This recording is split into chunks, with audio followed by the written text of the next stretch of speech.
17:34. La Asamblea Nacional tiene hasta el próximo domingo plazo para aprobar, rechazar, modificar, archivar la ley de crecimiento económico, como se lo denomina. Es un título mucho más largo, pero así se le ha resumido, y que reforma al menos 22 cuerpos legales y que, por cierto, ha merecido el cuestionamiento de diversos sectores. Prácticamente la Asamblea, hasta el bloque oficialista, varios de sus miembros no la consideran una buena propuesta. ¿Qué futuro le depara entonces a la ley? ¿Cuáles son sus fundamentales contenidos, los positivos y los negativos? Le vamos a preguntar de inmediato a Rodrigo Gómez de la Torre. Él es de paso representante de los empleadores ante el Consejo Nacional de Trabajo y Salario. También podemos hablar un poquito de eso posteriormente, de las reformas laborales. Pero en primera instancia, Rodrigo, bienvenido. El tema de la ley urgente. A ver, ¿qué va a pasar? Washington, buenas tardes. Creo que qué va a pasar es como preguntar cómo va a estar el clima en la próxima hora. Bueno, no lo sabemos, ni mañana mismo. Exactamente. Creo que uno de los temas fundamentales de la ley es que se cayó la reforma laboral. Creo que ese es uno de los temas que más extrañamos en el proyecto de ley. Sin embargo, creo que hay que analizar la situación económica del Ecuador. Es una situación económica muy compleja. Realmente el estallido social por la eliminación de subsidios, definitivamente podemos entender las manifestaciones denominadas pacíficas, más no los actos vandálicos que se dieron.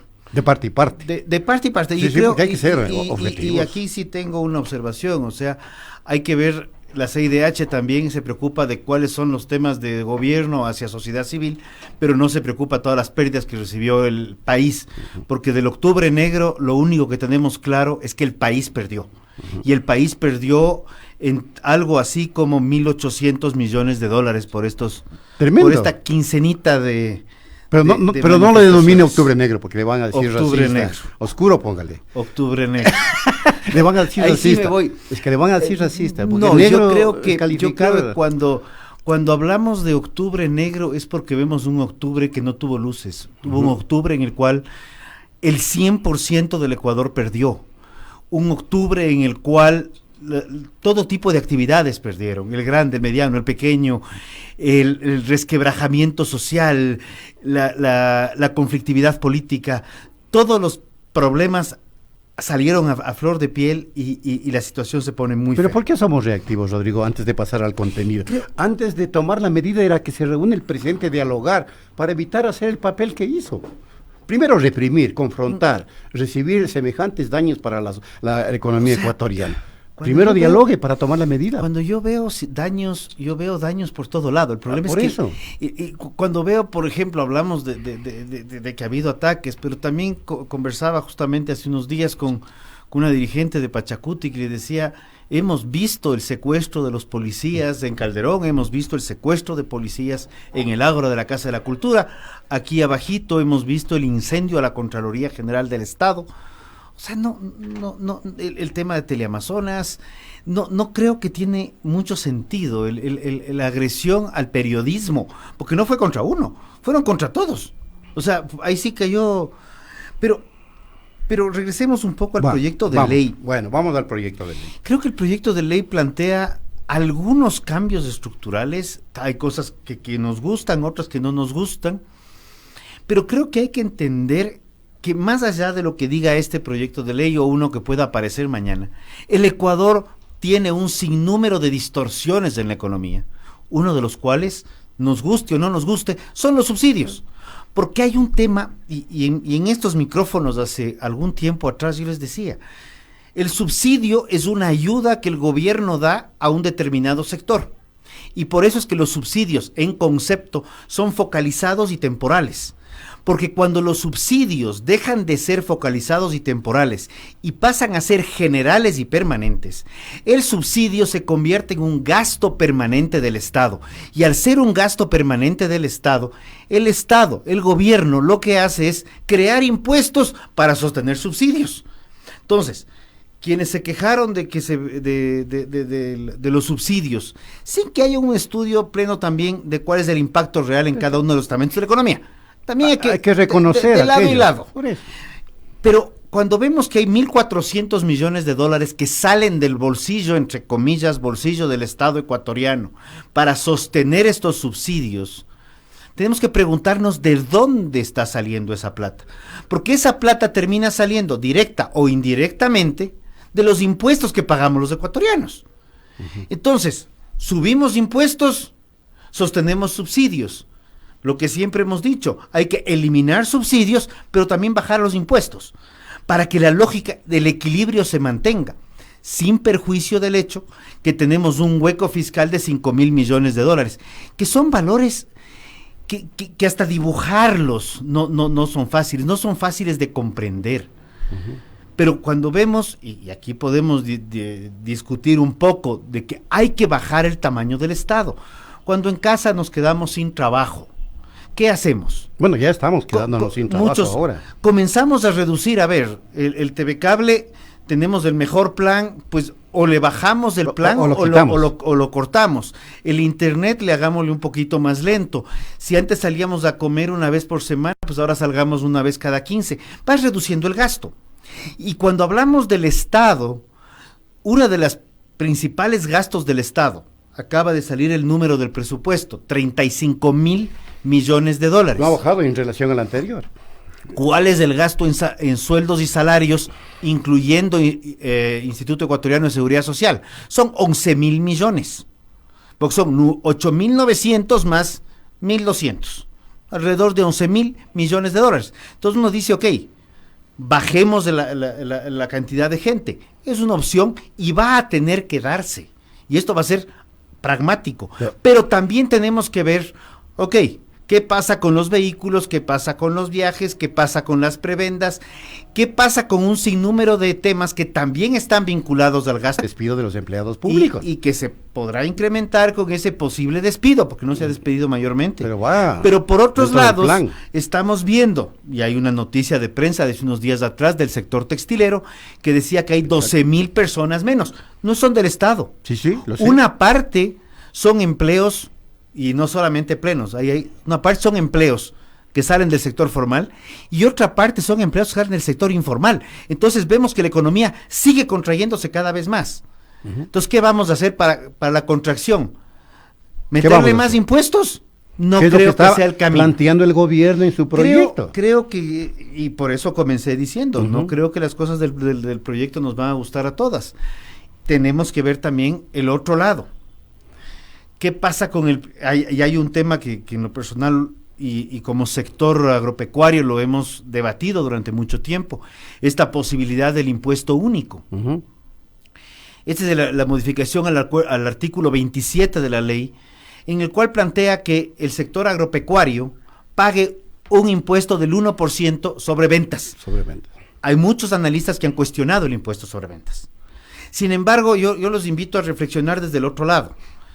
El sector productivo formal, cuando vende, le retienen el 1%. Y hasta $300,000, ese 1% lo estamos pagando y además estamos llevando contabilidad. Y aquí con mucho aprecio a mis amigos contadores, pero estamos contratando contadores para eso. Más caros, más baratos, ocasionales o permanentes. Pero claro, en el momento que nosotros planteamos un impuesto único del 1% hasta $300,000, naturalmente nos quedamos con el mismo 1%, pero nos ahorramos un costo, lo cual ya tiene un beneficio, ya tiene un valor agregado, ya tiene un plus, como decimos. Por el otro lado, también tenemos que ver que hay que formalizar la economía, porque la economía informal, y voy a pensar el ejemplo de esta radio. Esta radio tiene un costo, paga sus impuestos, paga sus trámites, sus costos laborales, etcétera, etcétera, etcétera. Hoy con la tecnología, aquí al frente, en un departamento, no se puede montar una radio internet digital, totalmente informal, totalmente caótica, y le comienzo a hacer competencia. Entonces, esa competencia deriva en competencia desleal. Entonces, formalicemos la economía, pero cuando formalizamos la economía, creo que es un tema que la ley no lo topa, la formalización de la economía naturalmente debería conllevar a que haya mayor número de contribuyentes, pero al haber más contribuyentes ya no tenemos que preocuparnos solamente de un grupo de contribuyentes a quienes le cargamos la mayor presión tributaria, sino podemos bajar presión tributaria para todos, pero también todos repartimos, porque la equidad es para todos, no es solamente sacarle el aire a unos pocos y al resto no le vemos. Pero ¿se puede formalizar la economía cuando estamos en un nivel de recesión en donde que ningún emprendedor tiene esta capacidad objetiva de saber si va a durar o no su emprendimiento? Ahí viene el tema tan importante. ¿Cómo le formalizas? De la reforma laboral. Sí, hay una propuesta allí. Porque había una reforma para emprendimiento y la ley sí tiene algunas ventajas y algunas precauciones precisamente para los emprendedores. La gran mayoría de emprendedores muere, el emprendimiento muere antes de los 3 años, que es lo que se ha planteado como periodo de plazo, para poder ajustar ciertos temas. Entonces, ¿cuál es el tema? Mientras más distorsiones tengas en la economía, mayores problemas vas a tener, que vas a tener que ir tapándolos. Entonces hay que comenzar a pensar, y aquí sí hay que pensar, y hay que ser responsables, y hay que ser responsables no hacia un sector o hacia otro, sino hacia el país en su totalidad. Rodrigo, una cosa ahí, ¿cómo se sostiene un emprendimiento, una empresa, cuando la demanda baja? El ciudadano tiene plata para comprar y la empresa va a quebrar. Con esas medidas se va a profundizar esa situación. Yo no me atrevo. Más impuestos. He oído tantos debates con esto que yo no me atrevo a pronunciarme sobre qué va a pasar con el proyecto de ley. Y bueno, si es que lo aprueban. De frío. A eso me refiero. Ya. Porque hay mucho debate y yo creo que hay que también ser responsables en ese ámbito, y se los he dicho a muchos amigos asambleístas. Pensemos un poco más allá de conservar el trabajo de asambleísta en el próximo periodo. O el cálculo electoral de qué es lo que más gusta. Pensemos un poco que de pronto una empresa que tiene 10 trabajadores y que está generando empleo pleno y que está generando riqueza, va a tener que reducir 2, 3 trabajadores al costo altísimo que es en el Ecuador reducir empleo para poder sostenerse, porque la otra opción es que la empresa de 10, en vez de perder 3, pierda los 10. Bueno, es catastrófico. Y eso es catastrófico. Lo otro es menos malo. A que me amputes del brazo, ampútame el dedo.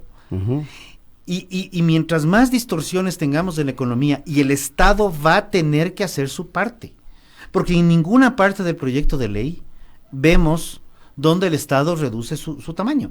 Y hay que ser honestos. Pero a ver, Rodríguez, y esto te digo y te lo voy a hacer una infidencia, una infidencia ya pasada de plazo. Pero hace algunos años, cuando yo hice una evaluación integral de la prefectura, una de las cosas que yo le decía al prefecto de ese entonces era: ve, viejo, vas a tener que comerte un X%, no voy a dar el porcentaje que le había dicho, pero un tanto por ciento del personal, porque tú tienes una prefectura que no se va a sostener en el tiempo, porque los ingresos que tiene no le dan para sostener ese gasto. Y llega un momento en el cual tenemos que reconocer que el Estado no vive de lo que produce, porque el Estado per se no produce. Los recursos naturales que explota no son para gasto corriente, porque así dice la Constitución. Lo que el Estado hace para sostener el gasto es recaudar impuestos. Entonces, para que el Estado grandotote se sostenga, tiene que recaudar impuestos grandototes. Y ahí tenemos el problema para todos los sectores de la economía. Cuando lo que debemos hacer es bajar el tamaño del Estado. Y de hecho hay créditos internacionales muy baratos orientados a eso, para bajar el Estado, bajar el déficit y poder propender a que haya mayor número de contribuyentes con una menor carga tributaria. Pero bajar el Estado implica, insisto, desempleo. Va a incluir desempleo, pero si tú estás haciendo una progresión a 5 años, me gusta el número 5 porque es fácil de dividir, al 20% anual. Cuando tú haces una programación a 5 años plazo, tú estás facilitando a los privados de forma que la masa salarial que sale del Estado pueda ser absorbida por el otro lado. Lo mismo que pasaría con subsidios.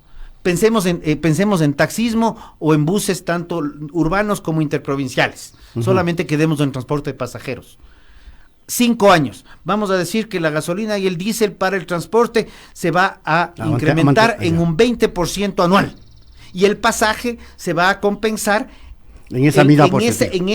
En la proporción que le corresponde al costo del diésel anual. Entonces tú no tienes un golpe de una caída de golpe, ni un incremento de golpe. Tienes realmente algo que va progresivamente y nos vamos ajustando. Esto es gradual, ¿no? Gradual. Hacemos algo. Pero ¿no será que el efecto también es gradual, y inflación gradual, subida de precios gradual, y la economía se va pauperizando?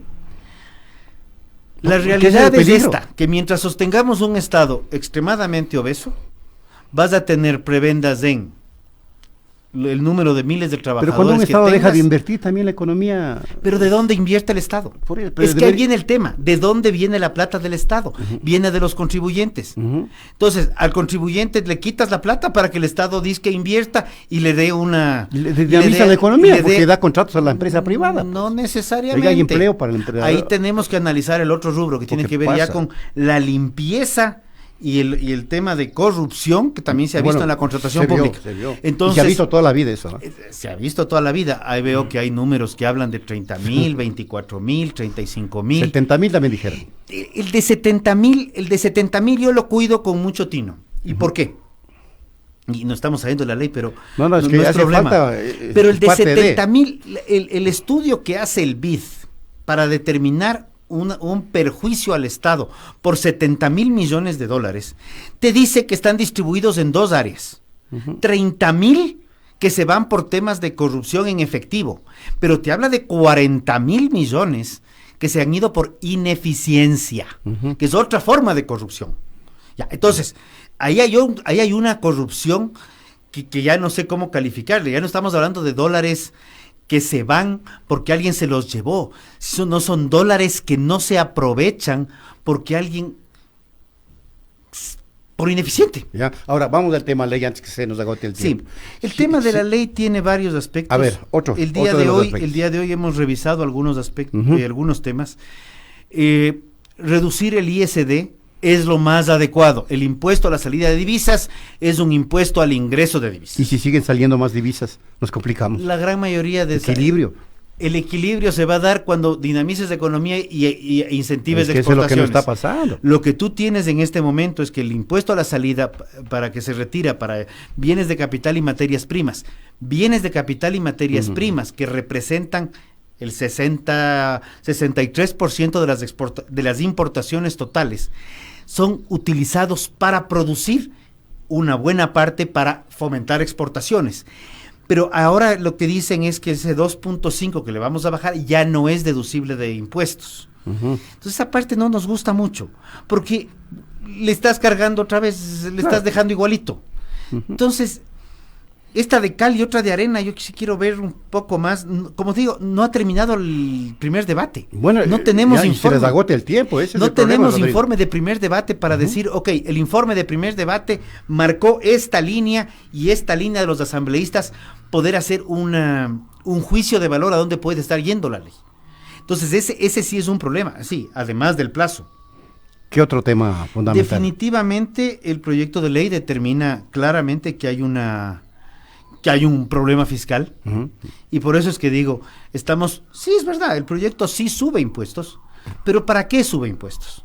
Bueno, sube impuestos. La intención es recaudar. Sube, ¿para qué? Para suplir el déficit fiscal, ¿para es uno qué de los más? argumentos. ¿Para eso qué básicamente. Más? ¿No? Dicen que es para emprendimientos y para aumentar la productividad. Para sostener el aparato obeso del Estado.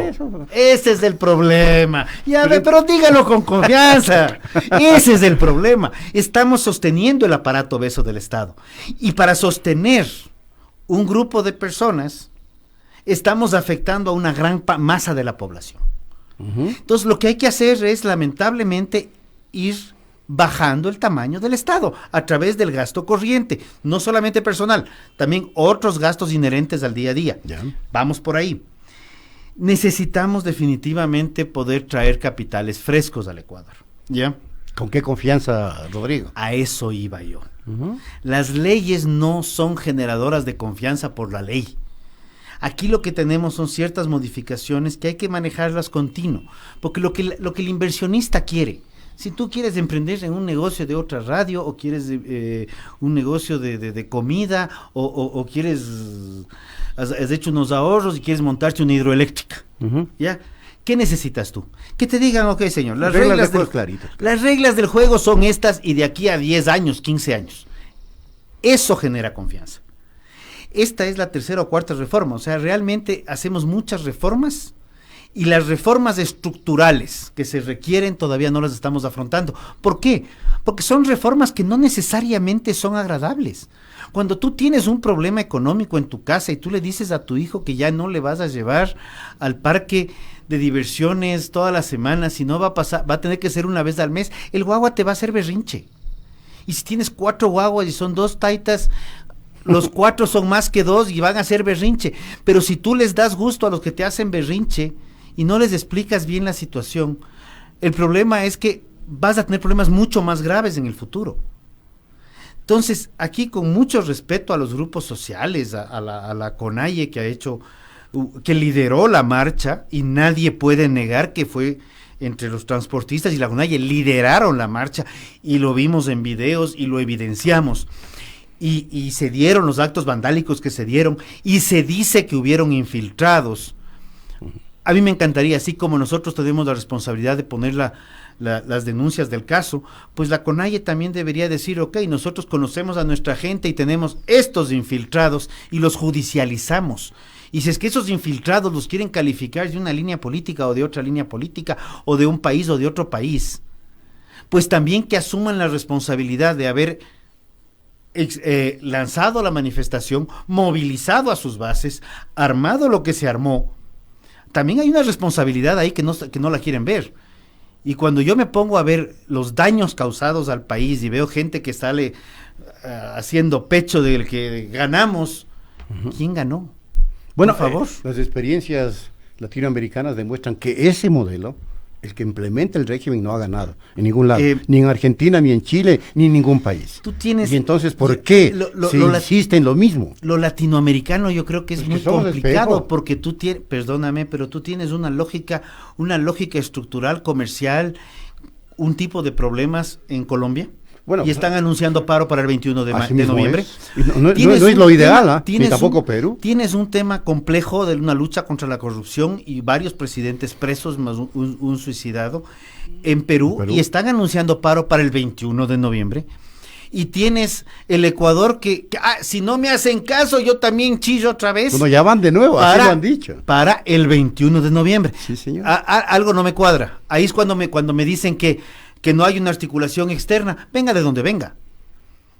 Ya me queda la duda. Y vemos el caso de Bolivia. Bueno, Bolivia, a ver, elecciones golpe de Estado, ¿por qué ahora nadie protesta por ese golpe de Estado?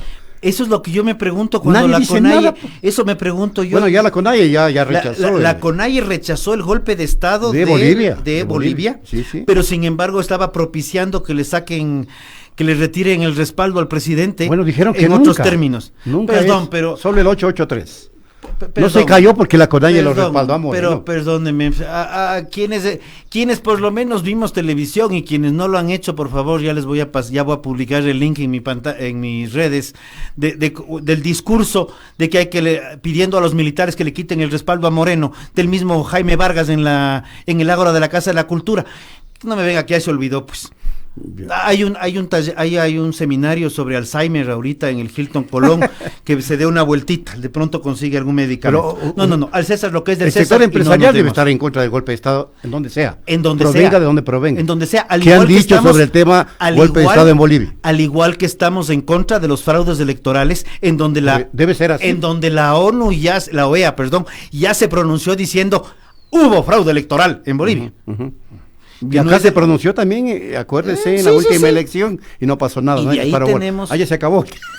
Se acabó el tiempo, Rodrigo. Qué pena, pero estábamos en un debate muy interesante, en un diálogo, una conversación muy interesante con Rodrigo Gómez de la Torre. Se nos agotó el tiempo, lamentablemente. Como siempre, muchas gracias, Rodrigo. De nada, pues igual es un gusto estar aquí. De igual siempre manera. Faltará tiempo, pero... Bueno.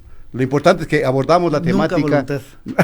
Así es. Muchas gracias a Rodrigo Gómez de la Torre. Nos vamos, se nos agotó el tiempo. Amigas y amigos, un fuerte abrazo. Hasta mañana.